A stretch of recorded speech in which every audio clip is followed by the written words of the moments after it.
This video comes with a graphic warning content. It's not literally graphic, I'm not going to show you anything, but it's just a bit graphic in details. It's all going to be about periods post proctectomy. Oh, that's a mouthful. Periods post proctectomy. Barbie butt.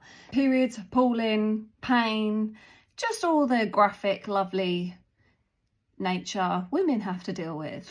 I'm going to speak about my experience of dealing with periods with no colon and rectum.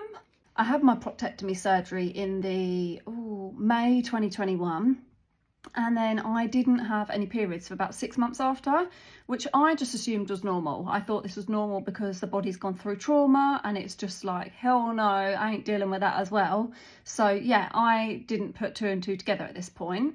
So when I say I didn't have periods for 6 months, it was more like I didn't have the periods, but I could feel the period. Like I could feel that, you girls will know, that sort of heavy dragging sensation, but no actual period ever arrived for over 6 months. And obviously something didn't feel right, but me being me, with all my failures in care over the time, I didn't want to go to the doctor, so I did nothing about it and just sat on it and waited and waited.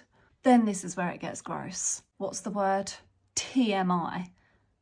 I'm really sorry, but I'm going to go into it. So basically, like I say, I knew I could feel there was a period, but there was nothing coming, so I manually checked. Oh, I'm sorry. Gotta tell you though. So, look, embarrassment rash. So yeah, I manually checked, and this was when it was like the floodgates to 6 months of period. So what had been happening is my periods had been pooling. So the structure inside is quite difficult to explain without images. But if you imagine the uterus and the vagina are held up by the rectal wall. When you have that rectal wall taken away, kerplomp, there's nothing to hold those things in place. So where my uterus and vagina had kind of tilted back, therefore my periods are sat pooling inside. Not pleasant at all. So this ended up being black, old blood. Thank God I didn't experience any form of infection or any issues over this period of time. I was never told about this. I was never told about this pre-surgery, that it's such a thing, pooling of periods. It's a bit like, you know, when you're on your period and you've sat down for hours and hours at a desk, and then you get up and you get that sudden, oh, and you can feel your period shifting. So it's like that, but obviously I've had to manually make it happen. So anyway, cue panic. I did actually speak to my surgeon, had an MRI to rule out any fistulas, because their main concern was that actually I had a vaginal fistula that was causing this. That all showed to be clear. There was no vaginal fistulas. It was all fine. I can't say my words. But it was more, why have I not been told that this can be an issue post-surgery? And I think it was more, if the surgeon was honest, he didn't know enough about it himself. So my main part of this message is to say that it's normal, but it's not normal, if that makes sense. This has had an effect as well on things like having smear tests. I have to have paediatric speculums because, like I say, where everything's collapsed, it's tweet. It's not the easiest.